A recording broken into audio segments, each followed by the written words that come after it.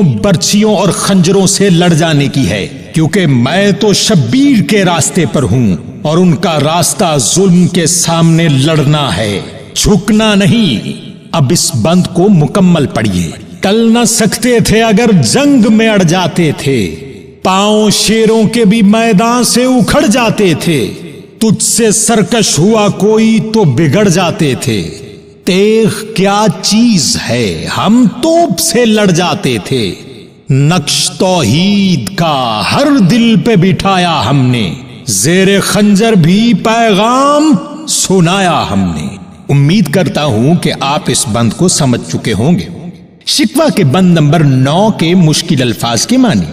در خیبر، یہودیوں کی بستی خیبر میں القدس کا دروازہ، شہر قیصر، روم کی سلطنت کا شہر قسطنطنیہ، مخلوق خداوندوں، اس سے مراد وہ نافرمان لوگ جو مخلوق ہونے کے باوجود خدا بن بیٹھے تھے۔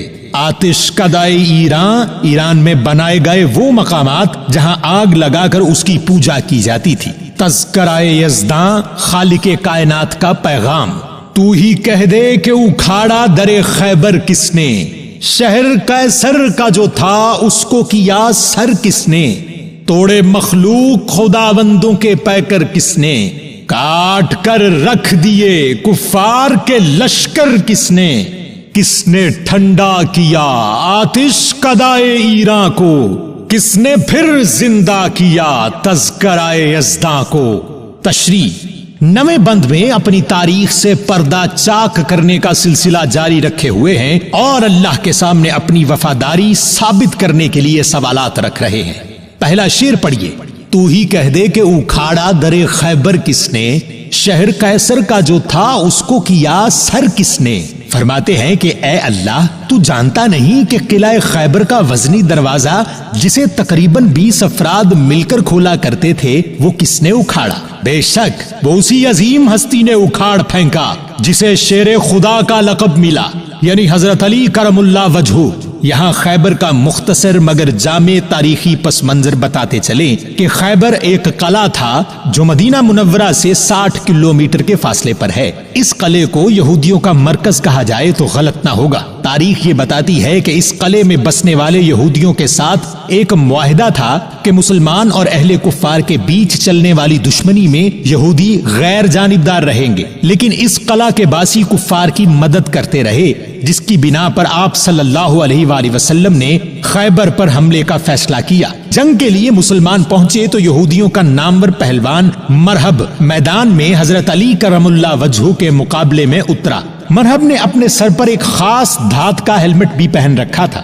لڑائی چلتی رہی اور بالآخر حضرت علی علیہ السلام نے مرحب کے سر پر وار کیا اور ہیلمٹ سمیت اس کا سر 2 ٹکڑوں میں تقسیم کر دیا۔ اس کے بعد حضرت علی علیہ السلام نے ہی قلعہ خیبر کا دروازہ اکھاڑا اور قلعے کی دیوار کے سامنے موجود خندق پر بچھا دیا، جس کے اوپر مسلم فوج کے گھوڑے آسانی سے گزر گئے۔ یہی وہ در خیبر ہے جس کے بارے میں اقبال نے اوپر دیے گئے شعر کے پہلے مصرے میں بات کی ہے، اور اللہ کو بتانا چاہا ہے کہ اس کی توحید کی خاطر ہم نے کیا کچھ نہیں کیا۔ دوسرے مصرے میں قیصر کے شہر کو سر کرنے کی بات کی گئی ہے۔ قیصر کا پورا نام قیصر اوگسٹ تھا۔ سلطنت روم کا بادشاہ تھا، اور جس شہر کا ذکر کیا جا رہا ہے یہ قسطنطنیہ ہے، جسے 1453 میں سلطان محمد فاتح نے فتح کیا تھا۔ سلطان سے پہلے مسلمانوں نے تقریباً 4 سے 5 بار اس شہر پر حملہ کیا تھا، لیکن کامیاب نہ ہوئے تھے۔ یہ عیسائیوں کا بہت بڑا مرکز تھا جسے فتح کیا گیا۔ اس کی تاریخ پر بات ہم اس نظم میں پہلے بھی کر چکے ہیں۔ اقبال اس مصرے میں یہ بتانا چاہ رہے ہیں کہ اے اللہ، عرصہ دراز تک ہم اس شہر کو فتح کرنے میں لگے رہے تاکہ وہاں تیرا نام بلند ہو، اور پھر آخر کار ہم نے وہ کر دکھایا جس کے لیے ہمیں تیری خوشنودی ملنا تھی۔ اس کے بعد دوسرا شعر پڑھیے۔ توڑے مخلوق خداوندوں کے پیکر کس نے، کاٹ کر رکھ دیے کفار کے لشکر کس نے۔ دوسرے شعر میں فرماتے ہیں کہ دنیا میں خدائی دعوے کیے جا رہے تھے، کچھ ایسے تھے جو خود کو خدا کہتے تھے، اور کچھ اپنی طاقت کے بل بوتے پر خود کو خدا سمجھنے لگے تھے۔ یہ وہ حکمران تھے جنہوں نے از خود ایسے قوانین وضع کرنا شروع کر دیے تھے جن سے صاف نظر آتا تھا کہ وہ اپنے آپ کو تیری ذات کے ساتھ شریک ٹھہراتے ہیں، حالانکہ تیری ذات تو وحدہ لا شریک ہے، اور ہم پر لازم تھا کہ ان تمام زمینی خداؤں کے لشکروں کے لشکر کاٹ کر رکھ دیں اور ان پر قہر بن کر برسیں، اور ہم نے وہی کیا جس سے تیری ذات خوش ہوتی ہے۔ تیسرا شعر پڑھیے۔ کس نے ٹھنڈا کیا آتش کدائے ایراں کو، کس نے پھر زندہ کیا تذکرائے یزداں کو۔ اس بند کے آخری شعر میں اقبال آتش کدہ ایراں کے ٹھنڈا ہونے کی بات کر رہے ہیں۔ اس کی مختصر تاریخ یہ ہے کہ 224 عیسوی میں ایران میں ساسانی سلطنت، جسے ساسانین امپائر کہا جاتا ہے، قائم ہوئی۔ ان پارسیوں کی عبادت کا طریقہ کار یہ تھا کہ وہ آتش کدے بناتے تھے، یعنی ایک ایسی جگہ جہاں آگ لگا کر مستقل جلتی رکھی جائے اور پھر اس آگ کی ہی عبادت کی جائے۔ تاریخ یہ بتاتی ہے کہ 651 عیسوی تک ساسانی سلطنت قائم رہی، اور اس دوران ان کے آتش کدے کبھی نہ بجھے، یعنی 427 سال تک یہ آگ جلتی رہی اور اس آگ کی پوجا ہوتی رہی، جو اللہ کی وحدانیت کے سامنے سراسر شرک تھا۔ مسلمان یہ عبادت گوارا نہ کر سکتے تھے۔ ساسانی سلطنت کے آخری بادشاہ کو یزدگرد III کے نام سے جانا جاتا ہے۔ اس وقت کے مسلم خلیفہ حضرت عمر فاروق ابن الخطاب تھے، جنہوں نے یزدگرد کو خط لکھا اور الٹیمیٹم یعنی آخری بار اسلام کی دعوت دیتے ہوئے واضح کیا کہ اے یزدگرد، ساری دنیا میں تمہاری فوجوں کو شکست ہو رہی ہے۔ اب وہ دور نہیں جب تم تقریباً آدھی دنیا پر راج کرتے تھے، حالات بدل چکے ہیں، اس لیے ہم سمجھتے ہیں کہ تمہاری ریاست کے لوگوں کو ہماری ضرورت ہے۔ آگ کو پوجنا بند کرو اور اس اللہ کی عبادت کرو جس نے ہم سب کو پیدا کیا، ورنہ ہم آنے والے ہیں۔ یاد رہے کہ ساسانی سلطنت اور سلطنت روما کے درمیان 700 سال تک نہ ختم ہونے والی جنگیں جاری رہی تھیں، جن کی وجہ سے دونوں سلطنتیں کمزور ہو چکی تھیں۔ خیر، ساسانی سلطنت کے آخری بادشاہ یزدگرد نے حضرت عمر بن الخطاب کو ایک طویل جواب لکھا اور عربوں کے ماضی کی طرف اشارہ کرتے ہوئے کہا کہ وہ لوگ ہمیں بتائیں گے کس خدا کی پوجا کرنی ہے جو اپنی زندہ بیٹیوں کو دفن کر دیتے تھے۔ ناظرین، اسلام سے پہلے عربوں میں بیٹیوں کو زندہ دفن کیا جاتا رہا ہے۔ ان تمام پرانی خرافات کا تذکرہ کرتے ہوئے یزدگرد نے ہتھیار ڈالنے سے انکار کر دیا، اور یوں مسلمانوں نے اس کی سلطنت کا تختہ الٹ دیا، اور یہاں ساسانی سلطنت کا خاتمہ ہو گیا اور اسلامی سلطنت پروان چڑھنے لگی۔ لوگوں کو اللہ کے راستے پر بلایا گیا اور تبلیغ کے ساتھ قائل کیا گیا کہ اللہ ایک ہے جس نے ہم سب کو پیدا کیا، اور پارسیوں کے بنائے ہوئے تمام 427 سالہ پرانے آتش کدے بجھا دیے گئے، اور پھر اللہ اکبر کی صدا گونجنے لگی۔ اقبال رحمت اللہ علیہ نے اس مصرے میں اس تمام واقعے کا ذکر کیا ہے اور اللہ سے شکوہ کیا ہے کہ ہم نے وہ آگ بجھا کر تیرے نام کو اونچا کیا اور ہر جانب تیرا ہی ذکر عام کیا۔ جواب شکوہ کے بند نمبر 20 کے مشکل الفاظ کے معنی۔ مست مے ذوق تن آسانی، اس سے مراد سستی اور کاہلی کے نشے میں چور۔ حیدری فقر، حضرت علی المرتضی رضی اللہ تعالی عنہ جیسی درویشی۔ دولت عثمانی، حضرت عثمان غنی رضی اللہ تعالی عنہ جیسی دولت اور سخاوت۔ اسلاف، آباء و اجداد یعنی باپ دادا۔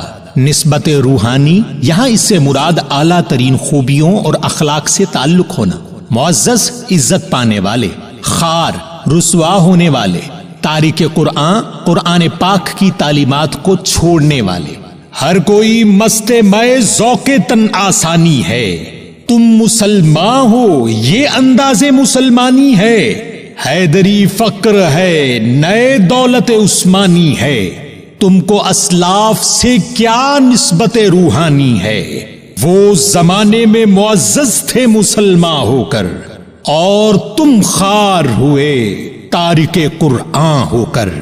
تشریح: شکوہ کے دونوں بند جن میں اقبال رحمت اللہ علیہ نے اپنے ماضی کی شاندار کامیابیوں کا تذکرہ کیا ہے اور اللہ کے سامنے یہ بات باور کرانے کی کوشش کی ہے کہ ہم ہی وہ قوم ہیں جنہوں نے اسلامی سلطنت کی ابتدا کی اور تقریباً 1000 سال تک تیرا نام بلند رکھا، جس کے جواب میں جواب شکوہ کا بند نمبر 20 مناسب لگا۔ پہلا شعر پڑھیے: ہر کوئی مست مے ذوق تن آسانی ہے، تم مسلمان ہو یہ انداز مسلمانی ہے۔ شکوہ کے جواب میں اللہ کی جانب سے آئینہ دکھایا جا رہا ہے کہ اے مسلمان، آج وہ 1000 سالہ حکومت نہیں رہی، آج کے دور میں صاف نظر آ رہا ہے کہ تم سب سستی و کاہلی کی شراب پیے آسانیوں کے کنویں میں گرے ہوئے ہو۔ جس ماضی کا تم حوالہ دے رہے ہو اس دور میں مسلمان تمہاری طرح ہاتھ پر ہاتھ رکھے ہوئے نہیں تھے۔ یاد کرو وہ دور، مسلمان صرف اقتدار میں نہ تھے بلکہ 700 سال کا دورانیہ جب دنیا کے بڑے مفکر، دانشور، سائنسدان، ریاضی دان، علم طب کے علم بردار اور فلسفی سب کے سب مسلمان تھے، جنہوں نے پوری دنیا کے لوگوں میں علم بانٹا، اس بات سے عاری ہو کر کہ کون کس مذہب سے تعلق رکھتا ہے۔ آج تم صرف آسانیاں چاہتے ہو۔ کیا تم نے سوچا ہے کہ مسلمان ایسا ہوتا ہے جیسے تم ہو؟ کیا تمہارا زندگی گزارنے کا انداز مسلمانوں والا ہے؟ بالکل نہیں، تم فرقوں میں بٹے ہوئے مختلف گروہوں میں تقسیم ہو چکے ہو۔ دینی علم کو آڑ بنا کر تم نے دنیا کے باقی تمام علوم سے کنارہ کشی اختیار کر لی ہے۔ آج پوری دنیا میں مسلمان ذلیل و خوار ہو رہے ہیں تو اس کی وجہ کوئی اور نہیں بلکہ تم خود ہو۔ اپنے ماضی اور حال کا موازنہ کرو اور سمجھنے کی کوشش کرو کہ غلطیاں کہاں ہوئی ہیں، کیونکہ اگر تم اپنی حالت میں خود کو مسلمان کہتے ہو تو یہ مسلمانوں کی نشانیاں کبھی نہ تھی۔ دوسرا شعر پڑھیے: حیدری فقر ہے نئے دولت عثمانی ہے، تم کو اسلاف سے کیا نسبت روحانی ہے۔ آپ فرماتے ہیں کہ حضرت علی علیہ السلام کی مثالیں تو دے رہے ہو کہ انہوں نے در خیبر اکھاڑ پھینکا، مرہب کا سر قلم کر دیا، لیکن کیا تمہیں معلوم نہیں کہ وہ شیر خدا ہے؟ کیا تمہیں معلوم نہیں کہ میرے محبوب حضرت محمد صلی اللہ علیہ وآلہ وسلم نے فرمایا ہے کہ میں علم کا شہر ہوں اور علی اس کا دروازہ ہے؟ کیا آج تمہارے اندر اس فقیری کا 1% بھی موجود ہے جو حضرت علی علیہ السلام کا خاصہ تھی؟ ہرگز نہیں، تم اس بزرگی کے آس پاس بھی نہیں ہو۔ اور پھر حضرت عثمان غنی رضی اللہ تعالی عنہ کی سخاوت بھول گئے؟ بے پناہ دولت ہونے کے باوجود وہ ہمیشہ اسلام کے خادم بنے رہے، اور آج اپنے درمیان حرام رزق میں گھرے ہوئے تاجر اور مالدار لوگوں کی بھرمار دیکھو، مزدوروں کا حق مارنے والے فیکٹریوں کے مالکان دیکھو، زکوٰۃ نہ دینے والا دولت مند دیکھو، دکھاوے کے لیے میری راہ میں لاکھوں روپیہ اڑانے والے دیکھو۔ آج یہ سب تو موجود ہیں، لیکن حضرت عثمان غنی رضی اللہ تعالی عنہ جیسا کوئی ہے تو سامنے آؤ۔ اور پھر اسی بند کا آخری شعر پڑھیے: وہ زمانے میں معزز تھے مسلمان ہو کر اور تم خار ہوئے تارک قرآن ہو کر۔ اس شعر میں اللہ تعالیٰ کی جانب سے آج کے دور میں مسلمانوں کے ساتھ ہونے والے ظلم و زیادتیوں کی وجہ بیان کر دی ہے۔ سورۃ الفرقان کی آیت نمبر 30 کا ترجمہ ملاحظہ فرمائیے: اور پیغمبر کہیں گے کہ اے پروردگار، میری قوم نے اس قرآن کو چھوڑ رکھا تھا۔ اور پھر سورۃ النمل کی آیت نمبر 92 کا ترجمہ ملاحظہ فرمائیے: اور یہ بھی کہ قرآن پڑھا کرو۔ تو جو شخص راہ راست اختیار کرتا ہے تو اپنے ہی فائدے کے لیے اختیار کرتا ہے، اور جو گمراہ رہتا ہے تو کہہ دو کہ میں تو صرف نصیحت کرنے والا ہوں۔ اور پھر سورۃ البقرہ کی آیت نمبر 121 کا ترجمہ ملاحظہ فرمائیے: جن لوگوں کو ہم نے کتاب عنایت کی ہے وہ اس کو ایسا پڑھتے ہیں جیسا اس کے پڑھنے کا حق ہے، یہی لوگ اس پر ایمان رکھنے والے ہیں، اور جو اس کو نہیں مانتے وہ خسارہ پانے والے ہیں۔ اور پھر سورۃ النحل کی آیت نمبر 89 کا ترجمہ ملاحظہ فرمائیے: اور اس دن کو یاد کرو جس دن ہم ہر امت میں سے خود ان پر گواہ کھڑے کریں گے، اور اے پیغمبر تم کو ان لوگوں پر گواہ لائیں گے، اور ہم نے تم پر ایسی کتاب نازل کی ہے کہ اس میں ہر چیز کا بیان مفصل ہے، اور مسلمانوں کے لیے ہدایت اور رحمت اور بشارت ہے۔ اور پھر سورۃ الزمر کی آیت نمبر 41 کا ترجمہ ملاحظہ فرمائیے. ہم نے تم پر کتاب لوگوں کی ہدایت کے لیے سچائی کے ساتھ نازل کی، تو جو شخص ہدایت پاتا ہے تو اپنے بھلے کے لیے، اور جو گمراہ ہوتا ہے گمراہی سے تو اپنا ہی نقصان کرتا ہے، اور اے پیغمبر تم ان کے ذمہ دار نہیں ہو. اس کے علاوہ صحیح مسلم کی حدیث نمبر 817 کا ترجمہ ملاحظہ فرمائیے. حضور اقدس صلی اللہ علیہ وآلہ وسلم کا ارشاد ہے، اللہ تعالیٰ اس کتاب کی وجہ سے کچھ قوموں کو بلندی عطا کرتا ہے اور کچھ کو پستی میں دھکیل دیتا ہے. ناظرین، ان آیات اور مذکورہ حدیث کا ترجمہ ملاحظہ کرنے کے بعد ایک بار پھر اوپر دیے گئے شعر کو پڑھیے. وہ زمانے میں معزز تھے مسلمان ہو کر، اور تم خار ہوئے تارک قرآن ہو کر. ناظرین، اس شعر میں ایسے خوبصورت انداز میں اقبال رحمت اللہ علیہ نے مسلمانوں کو ان کی موجودہ صورتحال کی وجہ بیان کر دی ہے کہ جس روشن ماضی کی مسلمان بات کر رہے ہیں وہ ماضی ایسے ہی بے وجہ روشن نہ تھا. اس وقت میں اللہ کے چاہنے والوں نے قرآن سے لو لگا رکھی تھی. یہاں ایک بات ذہن میں رکھیے کہ قرآن کے ساتھ لو لگانے سے مراد صرف پڑھنا نہیں ہے بلکہ اسے سمجھنا بھی ہے. یہ ایک پیغام ہے جو اللہ کی طرف سے حضور اقدس صلی اللہ علیہ وآلہ وسلم کے ذریعے ہم تک پہنچا، لیکن بدقسمتی سے 1.25 ارب مسلمانوں میں سے شاید چند لاکھ ایسے ہوں جنہوں نے اس پیغام کو سمجھنے کی کوشش کی ہو، وہ بھی اپنے اپنے مسلک اور فرقے کے دفاع کرنے کے لیے. انتہائی کم مسلمان ایسے ہیں جنہوں نے اسلام کو اس لیے سمجھا کہ اہل کفار کے سامنے اپنے مذہب کی خوبصورت تصویر پیش کر سکیں. اس کتاب سے رشتہ ٹوٹنے کا سب سے بڑا ثبوت یہ ہے کہ پاکستان اور بھارت کے علاوہ باقی اسلامی ممالک میں مدرسوں میں قرآن تو پڑھایا جاتا ہے، لیکن اس کے باوجود اہل کفار سمجھ گئے کہ یہ لوگ فرقوں میں بٹے ہوئے ہیں، اس لیے ان میں فساد جاری رکھنے کے لیے لڑائیاں کروائی جائیں. ورنہ قرآن تو ہمیشہ سے مسلمانوں کو ایک ہونے کی تلقین کرتا آیا ہے. آج مسلمانوں پر اہل کفار ٹوٹ پڑے ہیں اور ہم اپنا دفاع کرنے سے قاصر ہیں. اقبال رحمت اللہ علیہ اس شعر میں واضح کر رہے ہیں کہ ہمارا ماضی اس لیے شاندار تھا کہ ہم نے اس کتاب کو سمجھنے کا سلسلہ جاری رکھا تھا، اور 700 سال تک ہمارے مفکرین دنیا کو نئی راہیں دکھاتے رہے تھے. آج تم اس لیے ذلیل و خوار ہو کہ تم نے وہ راستہ ہی چھوڑ دیا ہے جو لفظ اقرا سے شروع ہوا تھا. آج بھی اس راستے پر آ جاؤ تو وقت بدلنے میں دیر نہ لگے گی. یاد رکھو، علم کسی کی جاگیر نہیں ہے. جو قومیں علم حاصل کرتی رہیں گی انہیں ان کے عوض طاقت ملتی رہے گی. تمہاری طاقت اسی قرآن میں ہے جسے تم چھوڑ بیٹھے ہو. جی ناظرین، امید کرتا ہوں آپ کو یہ حصہ بھی پسند آیا ہوگا، اور ہم اگلے حصوں کی طرف بڑھتے رہیں گے. تشریح جاری رہے گی انشاءاللہ، اور اس سے اگلی ویڈیو سوال و جواب کی ہوگی. اس میں بھی آپ ضرور دیکھیے گا کہ بہت سے ایسے سوالات ہیں جو لوگ پوچھنا چاہتے ہیں اور ان کے جوابات ان کے پاس نہیں ہوتے، تو میں کوشش کروں گا کہ ان کے جواب ان تک پہنچا دوں. اور باقی جو بات میں نے پہلے آپ سے درخواست کی ہے کہ آپ 1 لاکھ سبسکرائبر کرانے میں میری مدد کر دیجئے تقریباً 2 مہینوں میں، اور زیادہ سے زیادہ ویوز زیادہ سے زیادہ لوگوں تک پہنچائیے. یہ آپ کی ذمہ داری ہے اگر آپ اس تمام پروسیس کا حصہ بننا چاہتے ہیں، تو یہ میرے لیے بڑی اعزاز کی بات ہوگی.